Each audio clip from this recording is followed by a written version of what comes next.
अरे बाबू बोला आ गए। Yes sir. देखिए क्या हाल है।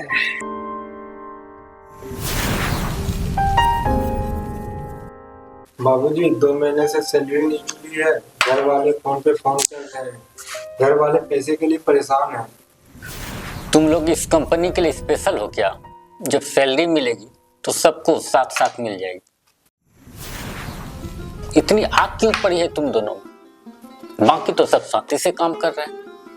वो शांति से काम नहीं कर रहे हैं बाबूजी, वो मजबूरी में काम कर रहे हैं, क्योंकि उन्हें पता है अगर वो बोलेगा तो उसे नौकरी से निकाल दिया जाएगा, क्योंकि यूपी बिहारी होने का ठप्पा जो लगा है हम पे। हम अपना घर परिवार छोड़ के इतनी दूर काम करने आते हैं पैसों के लिए, जिससे हमारा परिवार चलता है। अगर पैसे ही टाइम से ना मिले तो कैसे चलेगा बाबूजी? तो क्या हमने ठेका ले रखा है तुम्हारी परेशानियों का? कंपनी का माल फंसा हुआ है जिसके कारण पैसा नहीं आ पा रहा है। जब पैसा आएगा तब सबको मिलेगा। जिसको काम करना है करो, नहीं तो कहीं और देखो। कमाने का तो दूसरा जगह देख ले, पर हमारा किए हुए काम और मेहनत का पैसा तो दे दीजिए। कैसे पैसे? काम छोड़ोगे तो एक भी पैसा नहीं मिलेगा। भैया हो, भैये की तरह रहो। ये मत भूलो कि तुम यूपी बिहार वाले हमारे टुकड़े पर पलते हो। मेहनत का मजदूरों के मेहनत के कमाई को टुकड़े पर पलने का नाम ना ही दो तो अच्छा रहेगा बाबूजी। हमें हमारे पैसे दे दो बस। बहुत चर्बी चढ़ गई है तुम दोनों को। अगर चाह लूं ना तो तुम दोनों बिहार वापस नहीं जा पाओगे। यहीं तिल तिल कर मरोगे। अरे तुम बिहारी और यूपी वालों की औकात क्या है? औकात क्या है? अरे साहब, औकात तो इतनी है कि हम अगर काम करना छोड़ देना तो भूखे मरने लगोगे। आप लोगों को तो हमें भगवान समझना चाहिए, क्योंकि हमारे मेहनत से आपकी अयासियां पूरी होती है। आपके बच्चे विदेशों में पढ़ते हैं और आपके घर को रोटी मिलती है, और आप हम यूपी बिहारियों का अपमान कर रहे हैं। बाबूजी, आप लोग ये क्यों भूल जाते हैं कि हम यूपी बिहार वाले इतने मेहनती तो जरूर होते हैं कि जिसे चाहे फर्श से अर्श तक पहुंचा दें। और भारत का इतिहास गवाह है कि यूपी बिहारियों की बदौलत पूरा भारत समृद्ध हुआ है। अगर हम आपका साथ छोड़ देना, ना तो आप एसी में रह सकोगे और ना ही लग्जरी कार पर चढ़ सकोगे। हम यूपी बिहारी हैं, पर पहले भारतीय हैं। वो भारत जो हमें आपस में ऊंच नीच भेदभाव से ऊपर उठकर समान रूप से जिंदगी जीने को कह रहा है, क्योंकि आपके जैसे निम्न सोच वाले लोग भी यहाँ रहते हैं, और ये इस देश का दुर्भाग्य है।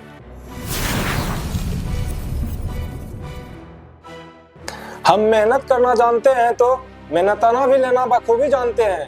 इसलिए हमें धमकाइए मत, क्योंकि हम बिहारी पहले हाथ जोड़ते हैं, पर इंसाफ ना मिले तो हम कोर्ट बाद में जाते हैं। पहले हाथ में कट्टा उठाते हैं और अन्याय करने वाले को ऑन द स्पॉट ठोक देते हैं। सर, बात में तो दम है। अरे चुप कर, चुपचाप खड़ा रह। हम परदेश आते हैं कि हम ज्यादा से ज्यादा कमा सके, ताकि हमारा भी परिवार 2 वक्त की रोटी अच्छे से खा सके, हमारा बच्चा भी पढ़ लिख सके। पर परदेश आने पर पता चला यहाँ की सच्चाई। कुछ बड़ी लिमिटेड कंपनियां या प्रोडक्शंस को छोड़ दिया जाए तो बाकी वही सारे हमें भैया समझकर हमारा हक मारते हैं। कहते हैं कि यूपी का है, बिहार का है। अरे अरे ये तो भैया है। कश्मीर से लेकर कन्याकुमारी तक भारत में कहीं भी जाओगे तो यूपी बिहारी जरूर मिलेंगे, क्योंकि हम मेहनत से पीछे नहीं हटते। और आप लोग ये भूल जाते हो कि इन मजदूरों के भी कुछ इमोशंस होते हैं। अरे मजदूर तो वो हथियार है जो किसी को भी सही आकार दे। हर इमारत, पुल, सड़क, कारखाना, सब में हम मजदूरों का मेहनत, पसीना और त्याग छिपा हुआ है। कोई देखता है इमारतों की ऊंचाई, पर कोई नहीं देखता मजदूरों के हाथों की दरारें, जो उन ऊंचाइयों तक तो पहुंचे पर खुद जमीन पर ही रह गए। सॉरी दोस्त, तुम लोगों ने बहुत गहराई और सोचने पर मजबूर कर देने वाली बात कही। I am impressed. मैनेजर साहब, हमारी कंपनी के सभी मजदूरों की सैलरी तुरंत उसके अकाउंट में ट्रांसफर करो, क्योंकि आज हमें समझ में आ गया है कि धंधा भगवान चलाते हैं और हमारे लिए हमारे मजदूर से बढ़कर कोई भगवान नहीं है।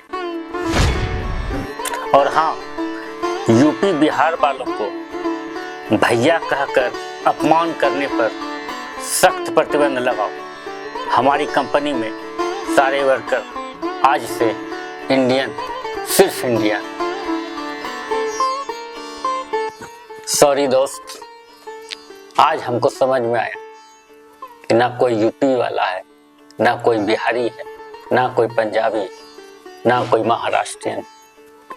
आज से हम लोग सिर्फ हिंदुस्तानी हैं, सिर्फ हिंदुस्तानी।